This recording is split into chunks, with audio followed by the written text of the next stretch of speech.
Kolhan university semester 6 semester 2, आप लोग एक चीज़ एग्ज़ाम रूटीन पर ध्यान दीजिए कि अभी जो 2 तारीख या 3 तारीख का जो भी जिसका एग्ज़ाम था सेमेस्टर 6 और सेमेस्टर 2 का, वो एग्ज़ाम डेट कैंसिल होके अभी बढ़ा दिया गया है। यानी कि उस डेट में नीट का एग्ज़ाम होने की वजह से आप लोगों का जो एग्ज़ाम डेट है वो आगे कर दिया गया है।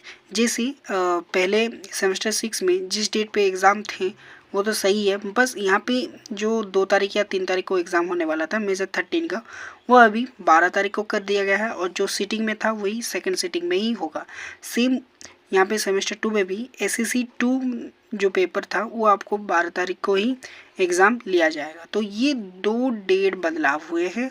हालांकि अभी तक यही कंफर्मेशन हुआ है और ये सही है, तो इसीलिए आप लोग अपना पढ़ाई करते रहिए और जो भी होगा आगे हम आपको अपडेट देते रहेंगे।